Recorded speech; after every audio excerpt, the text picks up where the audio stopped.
Don't let anybody make you think that God chose America as his divine messianic force to be a sort of policeman of the whole world. God has a way of standing before the nations with judgment, and it seems that I can hear God saying to America, "You are too arrogant.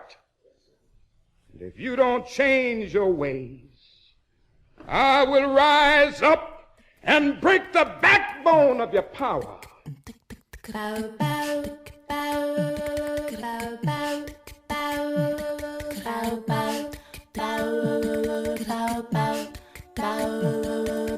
Hotep, which in the language of ancient Egypt means we come with justice in peace. Welcome to Freedom Now, a Saturday Pan-Africanist and Internationalist World Affairs program. Freedom Now is committed to the principle of the rights of all peoples and nations to self-determination.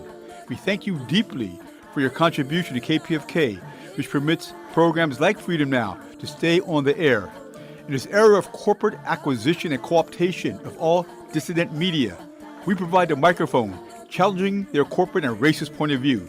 So stay tuned for Agenda here at Freedom Now.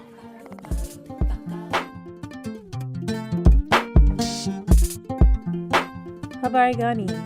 This is Sister Thade with Freedom Now's agenda for this Hands-Off Saturday, April 5th, 2025. If you are just learning of the hands-off protests happening nationwide today in over 1,000 cities, you can see online where the nearest protest is to you. The March on Washington, D.C. started an hour ago at 1 p.m. Eastern. The ones here in downtown Los Angeles at Pershing Square starts at 4 p.m. Pacific. Please check your city. There's demonstrations in Torrance, Culver City, Orange County, etc. So for today's program, our essential theme is miseducation. We commence with our sister Luyanda Kuboka in the African Drumbeat Historical Calendar. Then, prolific author, radical historian, professor of African American Studies at the University of Houston, and Freedom Now co-producer, Dr. Gerald Horne interviews Dr. Derek Black, the Ernest F. Hollings Chair in Constitutional Law at the University of South Carolina School of Law, here to discuss his book, Dangerous Learning, The South's Long War on Black Literacy. Then, later in the hour, Dr. Horne interviews Dr. Donald Yacavone, Associate at the Hutchins Center for African and African American Research at Harvard University, here to discuss his book, Teaching White Supremacy, America's Democratic Ordeal and Forging Our National Identity. Our music clip mix includes MLK, Zap Mama, Childish Gambino, Max Roach, Patrice Rushen, Miles Davis, prison radio commentaries, and more. So sit back, phone a friend, and as always we stand ready for revolution.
There's the slave trader.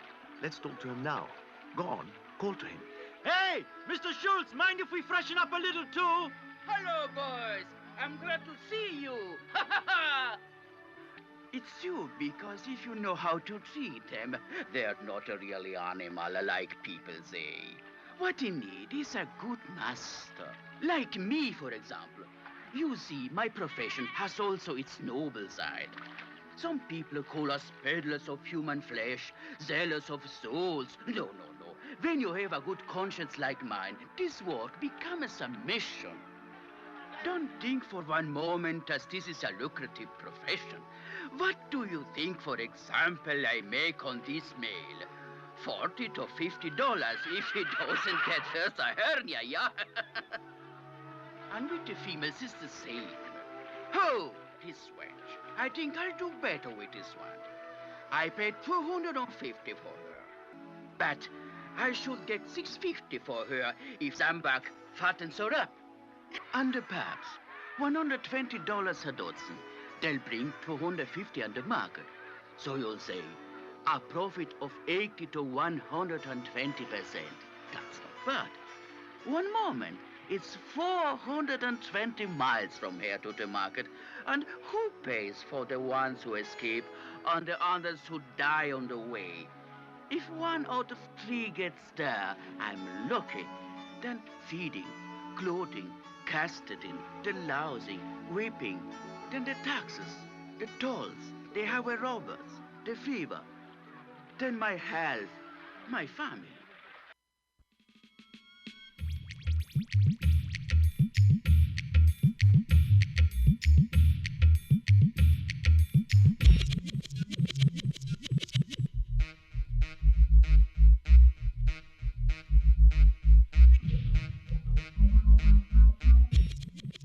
Molweni Ekai, this is Sister Luyanda Koboga with the historical drumbeat calendar for the week of April 6, 2005. April 6, 1959. Pan-Africanist Congress of Azania, South Africa was founded by Mangaliso Robert Sobukwe and others. April 7, 1743.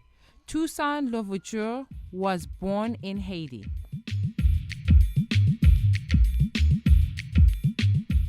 April 8, 1870. Lenin, the father of Russian Revolution and the first socialist country in the world, was born.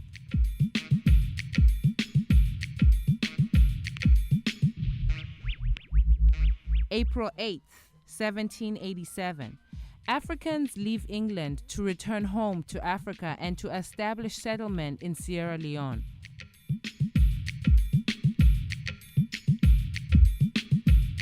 April 8, 1928. Mary Tape, early emancipated Chinese woman living in the U.S. who worked against segregated schools for Chinese children in the 19th century San Francisco, is born.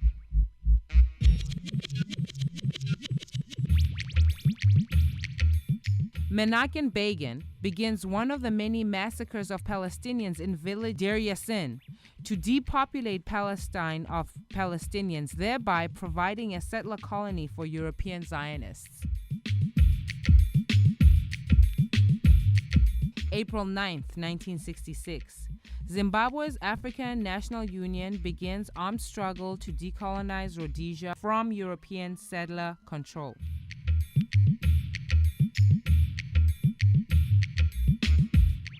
April 10th, 1947. First meeting of Pan-African Trade Union of Dakar, Senegal.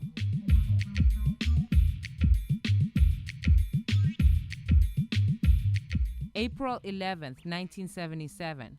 France sends over 1,500 troops to Zaire to stop a rebellion in Shaba province.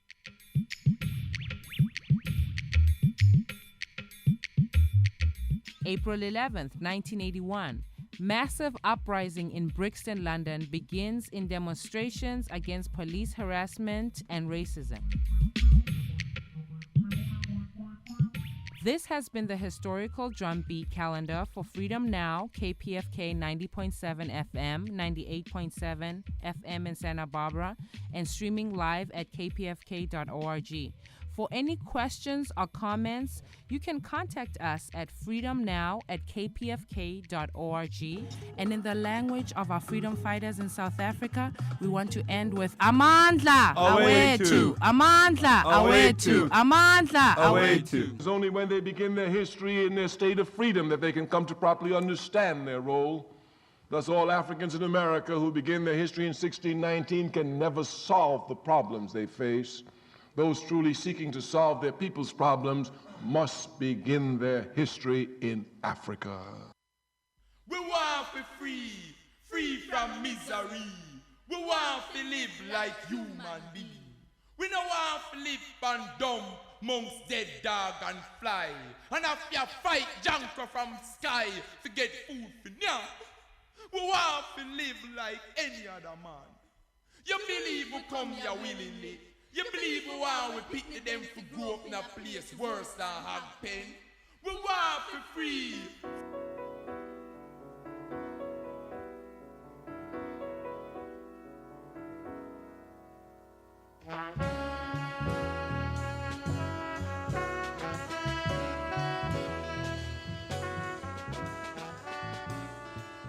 For KPFK Pacifica Radio, this is Gerald Horne, and with me on the line is Derek Black, Ernest F. Hollings Chair in Constitutional Law at the University of South Carolina and author of the book Dangerous Learning, The South's Long War on Black Literacy. Thank you for joining us on Freedom Now, KPFK Los Angeles, Derek Black. Yeah, thanks for having me on. Thank you for joining us. So why did you write this book, and why did Dixie wage a war against Black literacy in the first case? Well, this really kind of started as a passion project, to be quite honest. You know, the secret schools that Black people were running during slavery was something I wanted to get to the bottom of, and just sort of a fascinating, fascinating overcoming all odds story. The problem with secret schools is if they keep their secrets well, the rest of the world doesn't really find out about them. So wasn't able to write a full book on that, but I got a much larger story that I think is a powerful one, which bleeds into your second question of like, why did Dixie criminalize Black literacy? And the answer was, it did not always do that, but that at the point at which a few sort of Black men demonstrated the power of Black literacy, the power to demonstrate on one level just Black people's intellect, which was a radical thing back then, but number two, to inspire people to try to rise up and either do better for themselves in the current moment or overthrow slavery itself. That frightened the South, but that wasn't something the South initially anticipated. So in terms of criminalizing Black literacy, does that mean that people who were trying to learn how to read and write were placed in jail, for example? Well, that's a good question. You know, I did not actually look into jail records to see where it happened. I mean, I think in the context of slavery, it probably meant more vigilante justice than anything. There certainly were, people who came and just sort of broke in and busted up any attempt at Black learning. But then, of course, there were the enslavers who could have restricted and did restrict reading even without a law in place. So, you ask an interesting question. There certainly was, the statute certainly authorized penalties for not just for Black people learning to read, but for anyone teaching them. And I do tell the story of one woman who was sent to trial in Northern Virginia. It was a white woman. She probably didn't suffer vigilante justice the way that Black people would have, but yeah, she was put on trial, and it was quite the circus, so to speak. Was there a gender component in terms of restrictions on learning and literacy? Not that I'm aware of. I don't. Nothing sort of comes to mind, but it certainly were, I think, Black men, and this goes really to the gender dynamics of the day. It was really the Black men who were going to most forcefully push back on white supremacy through literacy, and so I think they were at least the targets and the leaders. But we, of course, have Black women who wrote books during the period of slavery as well, and really got on the national radar. But I didn't bring up or find any sort of differential treatment of women versus men in terms of that. What was the role of violence in your story? Yeah, I mean, there's a couple of sides of the violence. I mean, I think on the one hand, you have black men trying to argue through logic, through literature, through the news, that they must be free, right? And that then escalates to, well, if reason is not going to be heard, then revolt is the answer. So you have, I don't think of that as violence. I think that is self-protection in many respects, but black people wanting to assert their freedom. But on the other side of the ledger, there was all manner of violence against black people for trying to learn and read and write. So regardless of what the law said the penalty was, on the plantation, you know, the local enslaver, his rules were the final authority. And so, you know, there's a lot of really horrific stories of plantation owners making an example out of black people, mutilating them in various different, you know, unsundry ways to set an example rather than killing them. Right now, there were a few that were killed, and we unearthed that. But I think, at least the best I can tell, they wanted people to live on with that mark so as to scare other people away from literacy. Is it fair to infer that a purpose for the war against black literacy was the idea that literacy and learning made black people incapable of being enslaved, or perhaps it flummoxed the idea of them being enslaved? Yeah, I think that's where things are tricky. I mean, certainly Frederick Douglass has some poignant quotes in his autobiography about the person who enslaved him, saying that learning would make a person unfit for slavery. But, you know, that concept actually was contested over time. There were a lot, well, first of all, it wasn't until the late 1820s that black literacy was really being criminalized in any consistent way.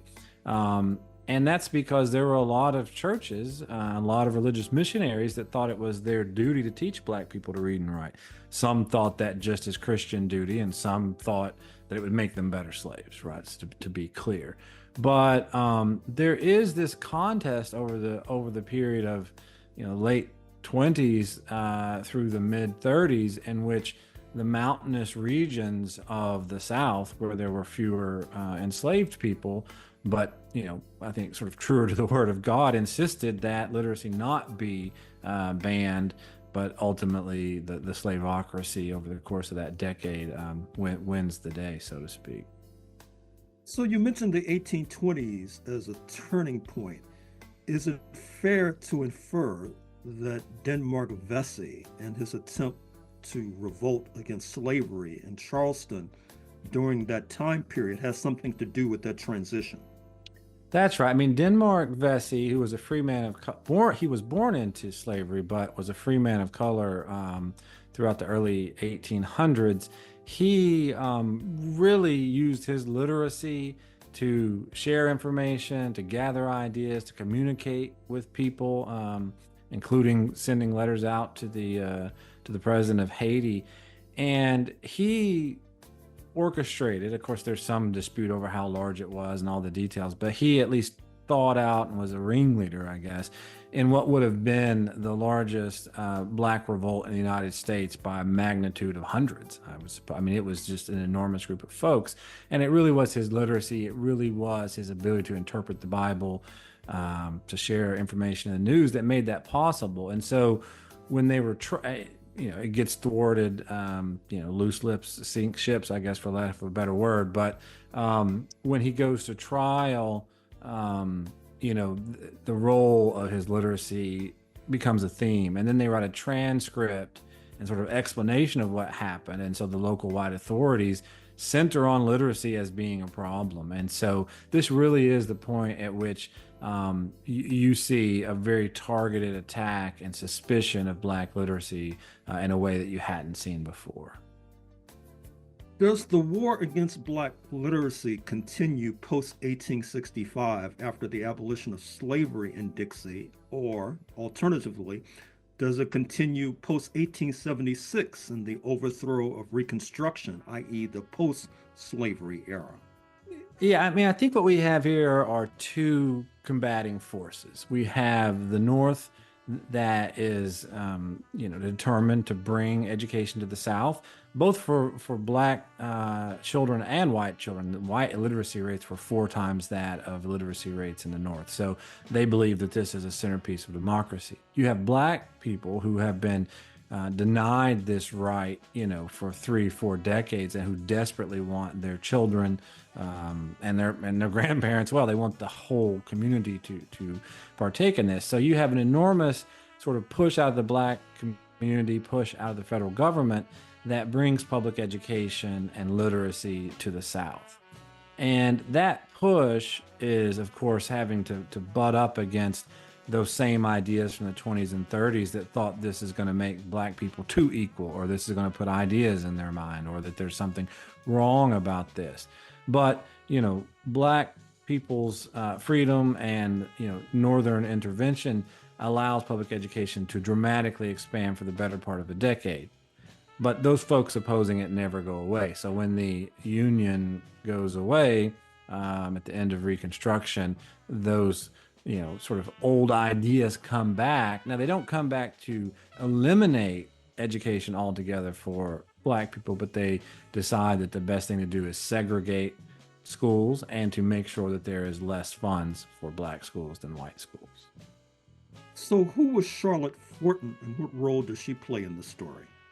Yeah, Charlotte Fortin is a fascinating woman. So she comes, I'm trying to remember where she was born at. It's slipping me at the moment. But anyway, she comes south during the war to the South Carolina Sea Island. So I think she arrives probably around 63 or so in Beaufort, South Carolina. And Beaufort, South Carolina, or what many people know of as being the Hilton Head area, was an area in which 10,000 black people were free. After the Battle of Port Royal, there were only like 10 white Southerners left. They just all left. You have 10,000 black people free. The North comes in, and this becomes, or the Union comes in, and they decide this is the place where we're going to experiment with freedom. And they recruit teachers from the North, missionary teachers, to come south and start these schools, which, to be clear, black people were already starting their own schools before those missionaries showed up. But Charlotte Fortin was the first black missionary to come, and she came to what is the Penn Center. It's still in operation today on St. Helena's Island, South Carolina. And she and Laura Towns ran what was, I think, the sort of highest quality, most sought after freedmen's school throughout that era. And she is buried there today. You can visit both her and Laura Towns' gravestone just outside the old brick church there on St. Helena's Island. Could you elaborate further on the role of black folk in building schools and universities? Yeah, I mean, the upswell of energy and the sort of demand for education was really just overwhelming. There's this one phrase of a black man who had come south and said that it was like people's first breath of air upon coming to the surface after being held underneath the water for so long. And that's how education and sort of the passion for it looked. And so you just had families, sometimes 5 generations. There was this one story of a woman. She shows up with her daughter, her granddaughter, her own mother, and her own grandmother. 5 generations of black women showing up at this school to learn during the Civil War. And these communities then produced the leaders who go on to become state representatives, who go on to be constitutional delegates at state constitution conventions, and then set up the public education system. And I mean, as W.E.B. Du Bois said, in the South, public education is a black idea, and I really demonstrate that in sort of up close detail in the book. But you also have the black universities coming into existence at that time, and a lot of those came in as what we call normal schools. So the idea was to get these public schools off the ground. We needed more teachers. That means we need to train more adults, people who already have basic education but need a higher level. So a lot of your historically black colleges and universities started out or were connected to normal schools to produce the teachers to teach in these schools. And of course, all of these institutions, or I should say most of these institutions, live on in communities across the South today. Finally, Derek Black, Ernest F. Hollings Chair in Constitutional Law at the University of South Carolina, author of the book Dangerous Learning, The South's Long War on Black Literacy. What has been the legacy of this long war on Black literacy? For example, did it hamper the growth and development of Dixie's economy? Does it continue, if at all, to hamper the growth and development of Dixie's economy? Well, let me start with my first idea, and then I'll move to the economy, which is it no doubt hampered Dixie's democracy, right? That the attempt to separate Black people from this gateway into democracy also created, blockages into the voting booth. It corrupted the whole political system. So you can't separate this war on Black literacy from the war on democracy and the war on Black equality in the South. And I think that's sort of a huge piece of the puzzle, but it also affects the economy as well. I mean, a lot of people may have heard of the Rosenwald schools. I mean, there were a lot of they tried to invest in the South after Reconstruction to do what the South itself wouldn't do in terms of Black education. And there were a lot of Northern industrialists that said, look, the South is stuck in a different era where it can't get out of its way. We can't bring manufacturing to the South because, it's hung up on keeping people uneducated and keeping them in the field. And that is holding back the economy of the South. And so certainly long-term ramifications in terms of that. But I think that sort of hangover on the education piece, and you see this today with the war on public education, the new push for private school vouchers, the anti-CRT, the anti-DEI, all this stuff resonates more in the South than anywhere else. And it really is holding back and destroying not just educational opportunity for Black children, but educational opportunity for white children. So, today is not the same as yesterday, but we have those echoes today, and I think they are still holding us back. Well, I'm afraid we're going to have to leave it there. Derek Black, author of the book Dangerous Learning. Thank you for joining us on Freedom Now, KPFK, Los Angeles. Thank you.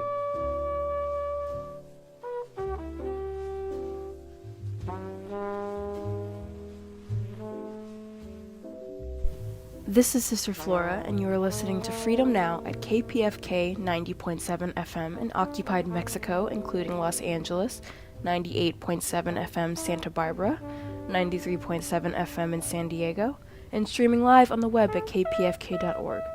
Today's program, as well as 10 prior editions, can be reheard at kpfk.org/audio archive, and scroll down to Freedom Now.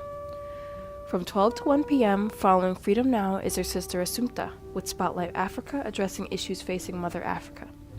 For a truly alternative international perspective on world affairs, check out RTTV Russia, CCTV China, and online at Presna, Latina Cuba Telesur Venezuela, News 24 South Africa, and Press TV Iran.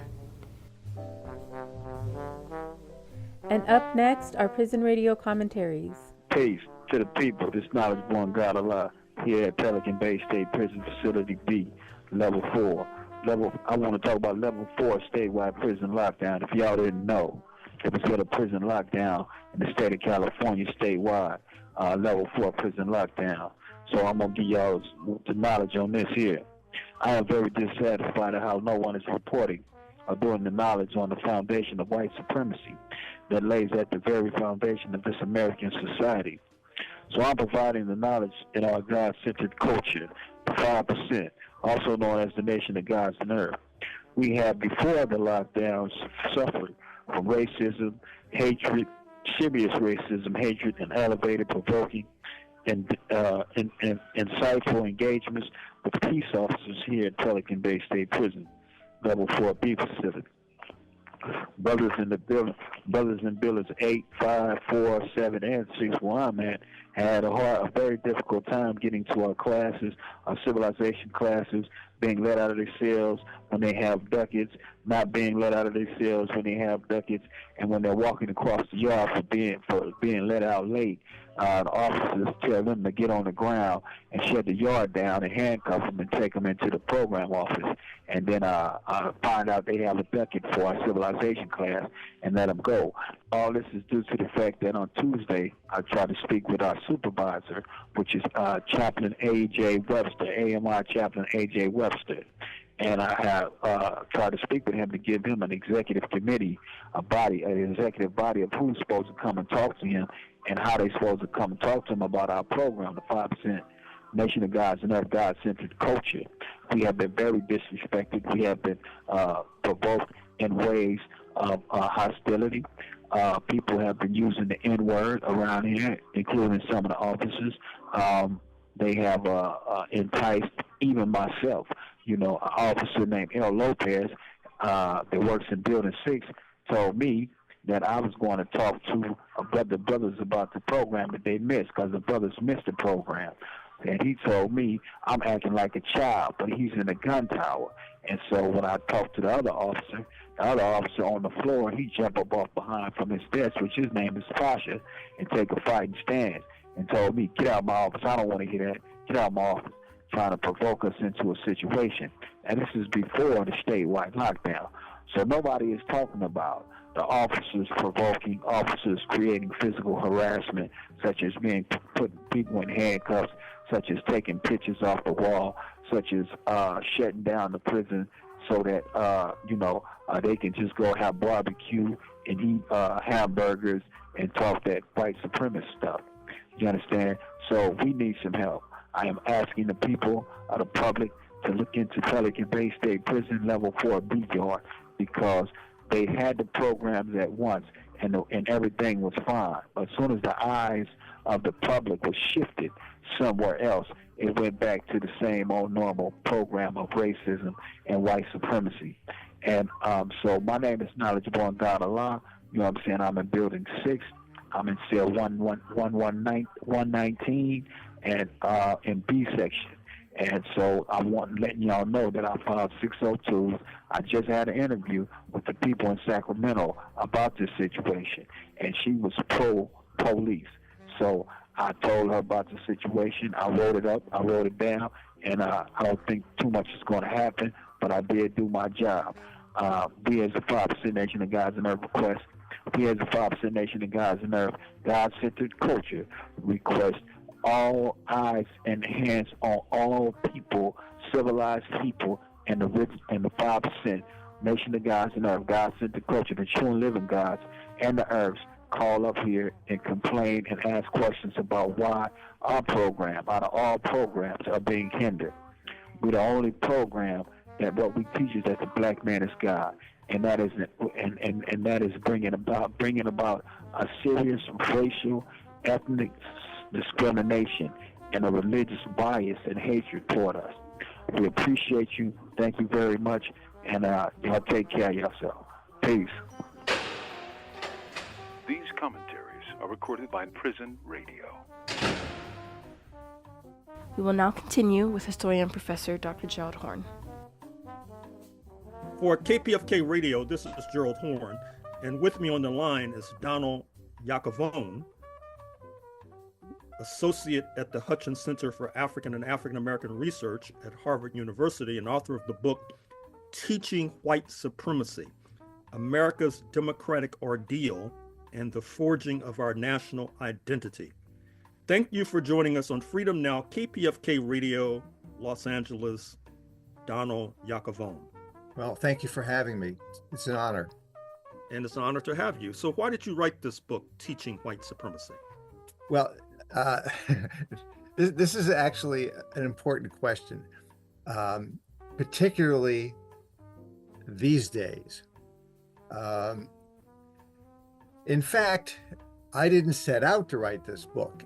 And that to me is an important issue because of the nature of what I ended up writing and the current political traumas that the nation is going through. um, people of a certain persuasion can look at my work and look at me and claim that I'm some kind of Marxist out to get the United States and damage its reputation. None of that, of course, is true. I didn't even set out to write this book. I was in the midst of another project looking at the public memory of the anti-slavery movement and its impact on helping to create the modern civil rights movement. And I had spent a couple of months working at the Massachusetts Historical Society, the Boston Athenaeum, and then libraries at Harvard University, particularly the manuscript library. And project was going along rather well. I just finished 55 boxes of the papers of John J. Chapman, early to mid 20th century American intellectual author, historian,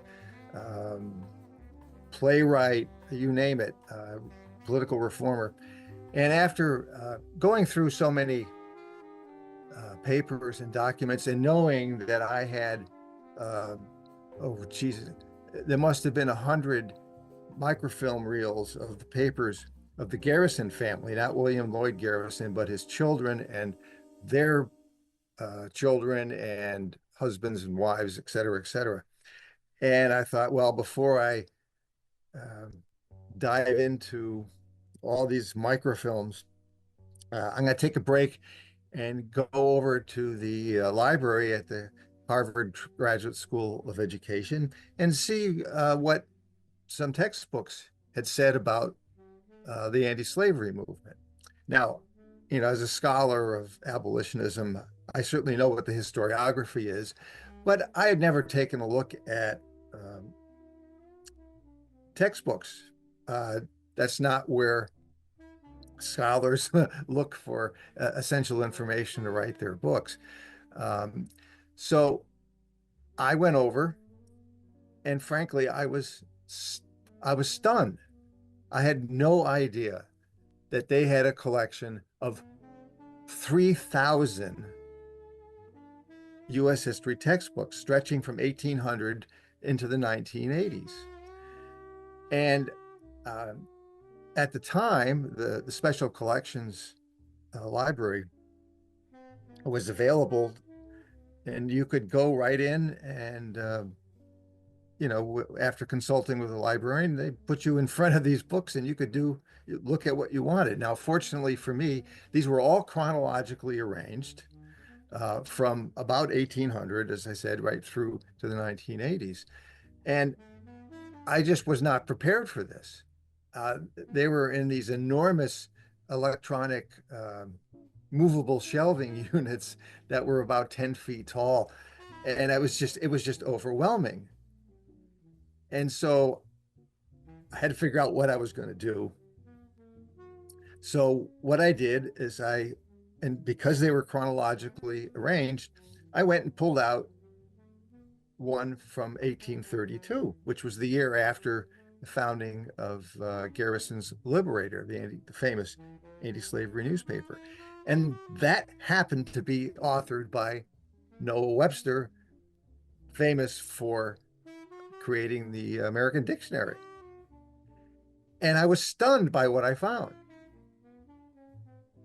The emphasis on Puritans, he lived in Connecticut. In fact, his house in West Hartford, Connecticut is still there. And the emphasis to the exclusion of almost everything else, even though it pretended to be an American history, was shocking to me. He said nothing about slavery, very little about the South, and really considered Puritans, and especially Connecticut Puritans, to be the true founders of what would become the United States. Well, I was taken aback by this, and I got interested. I said, this is really so unexpected. So I started looking at textbooks in the 1830s. I kept going into the 1840s. And I was amazed because at first, well, most of the textbooks said little about slavery. In fact, the famous year 1619, most of the textbooks had more to say about the importation of single women to become wives of the male settlers in Virginia than they did about the establishment of slavery in 1619, far more. All this was having a really strong impression on me. And even those few textbooks, and there were few, that criticized slavery, if they were published during the, say, mid-1830s,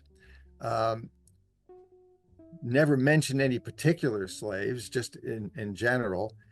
And they were a problem, but they were a problem for white people. It wasn't a problem that slavery was wrong.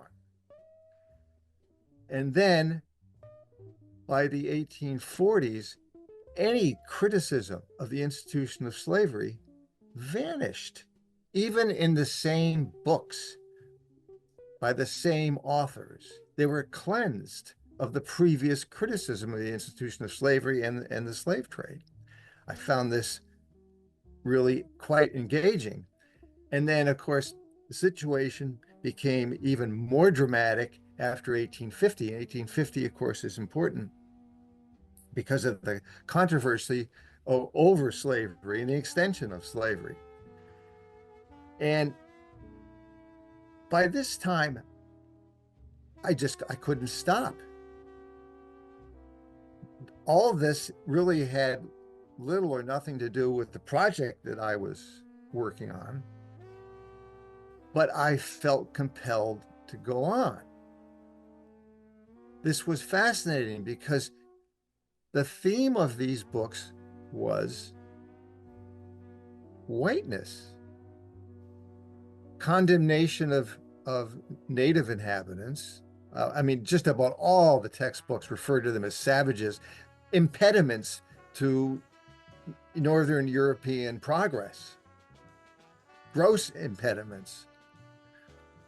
And this emphasis on whiteness only grew the further along I traveled along this timeline into the 20th century. And in fact, the 20th century textbooks were far more directly preoccupied with the establishment and perpetuation and preservation of whiteness than all the other textbooks before that. In fact, one textbook that I read, published in 1930, began on the very first page in capital letters, the story of the white man.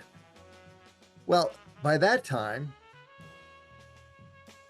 I was captured. The sources were telling me to keep on, to give up the project that I was doing, and to focus on what I was finding in these textbooks.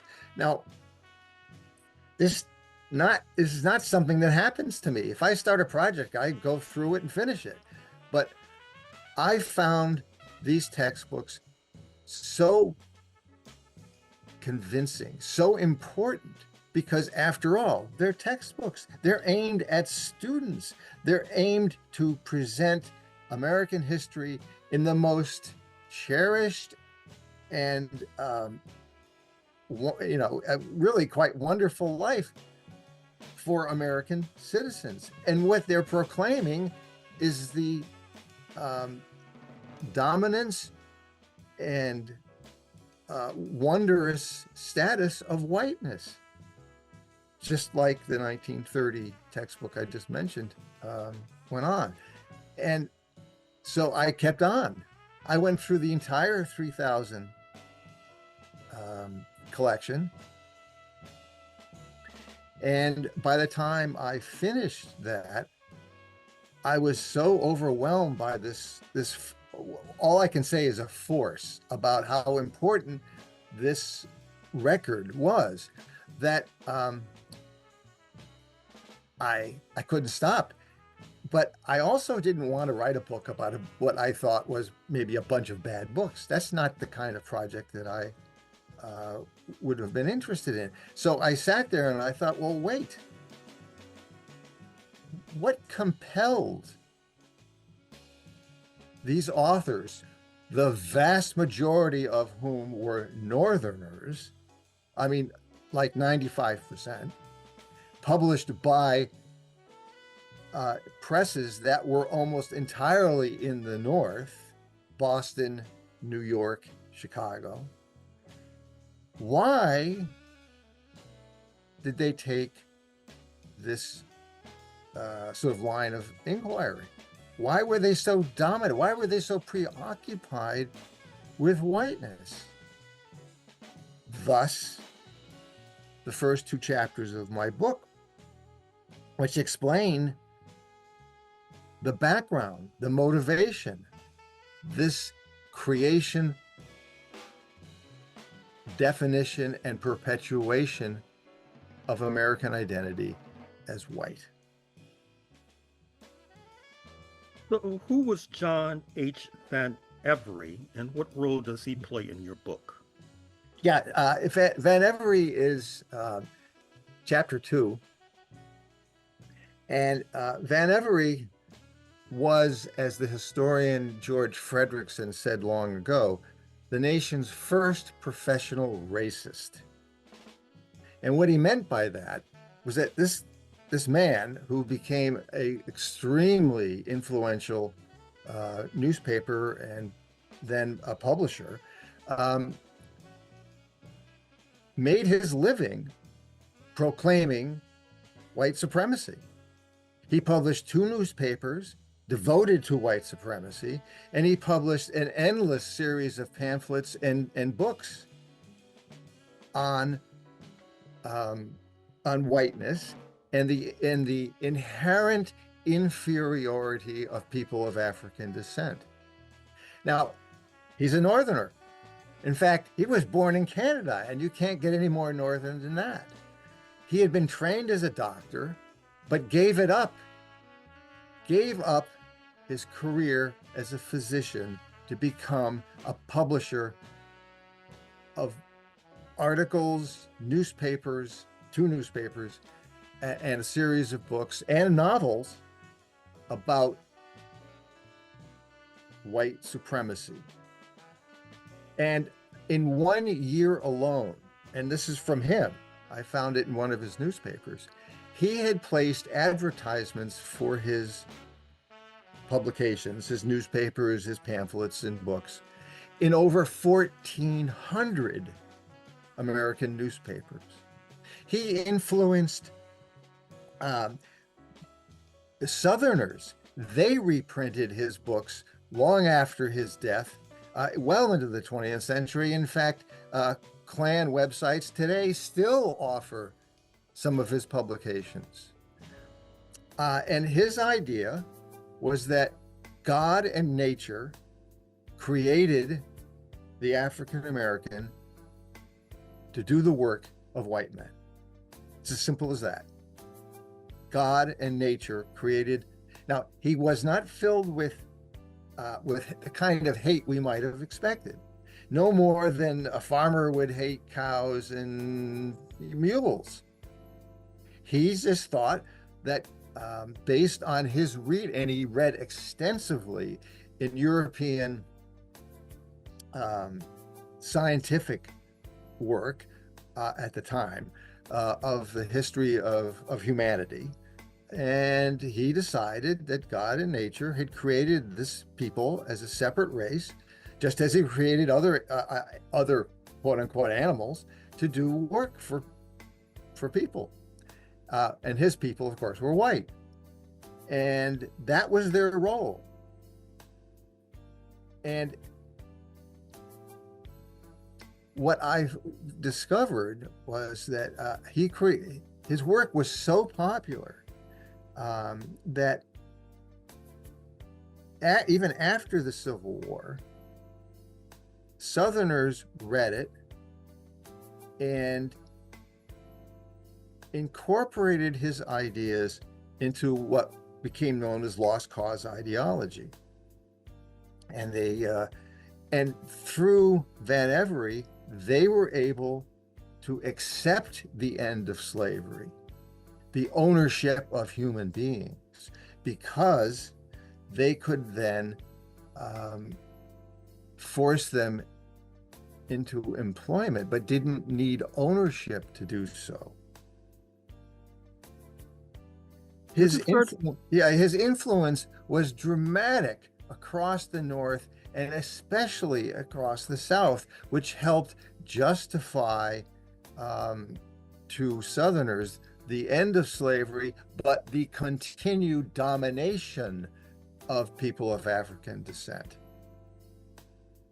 Is it fair to suggest that Van Every's writings had implications for the question of class? That is to say, that he thought that white supremacy and the subjugation of Africans helped to smooth over class contradictions between and amongst those of European descent?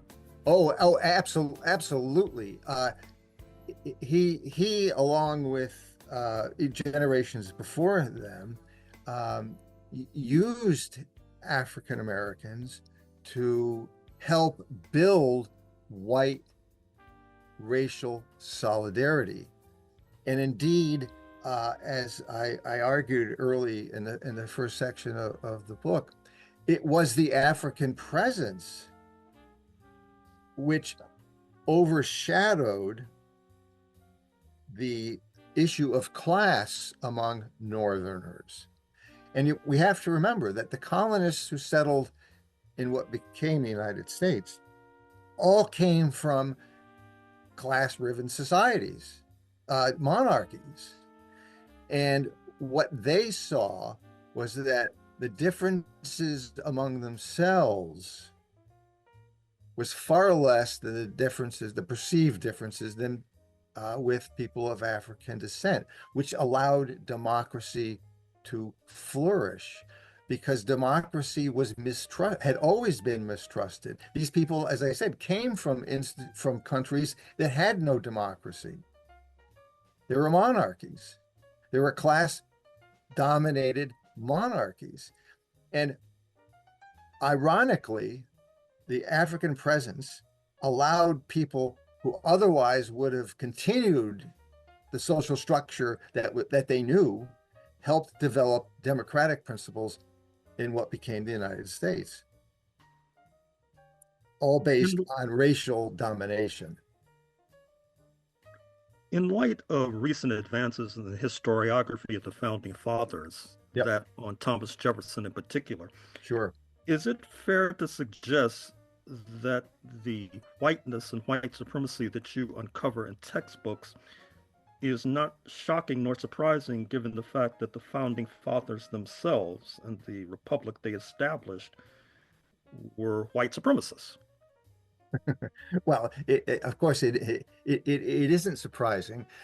What I found surprising was the way in which these textbooks, as I had mentioned at the beginning, were aimed at the youth and the way to create a form of American identity that was based on white superiority. And so in that way, to see the method, to see the mechanism by which this particular form of identity was both created and perpetuated was, I thought, really of prime importance. Of course, people like Jefferson were racist, slave owners and racists, and they dominated, of course, and that's why the idea of white racial supremacy could exist, because so many Americans thought of themselves, thought their whole world was formed around the idea of white supremacy. Yeah, absolutely. was critical. And if people like Jefferson had not been slave owners, had not been racial supremacists, our nation might have had a much different history. Finally, Donald Yacavone of Harvard University, author of the book Teaching White Supremacy, how do you explain the change in the evaluation of slavery in textbooks, for example, in the 21st century? Yeah. Well, the change began in terms of textbooks beginning about 1963.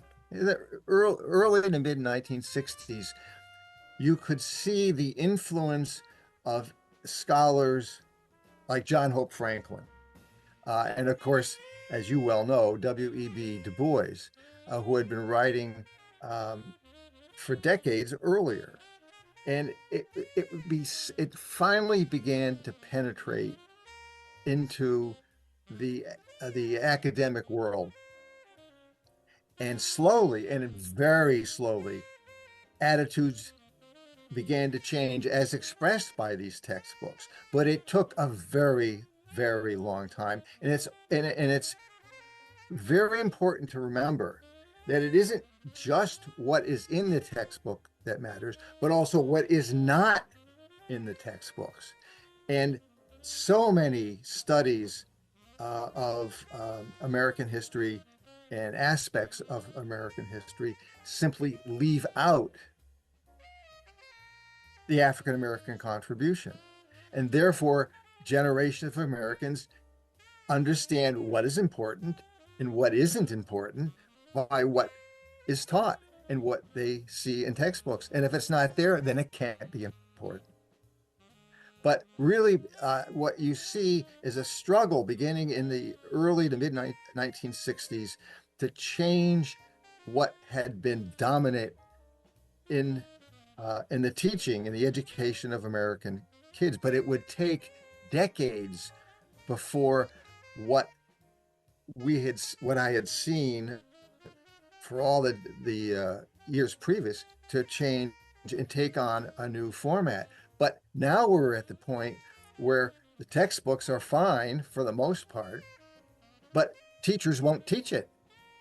We've discovered that even in schools, and I've been lecturing for over 2 years on this subject, and I've asked students, and even almost all of them unanimously said that the things that I was talking about, they had never heard of. They were never taught about slavery.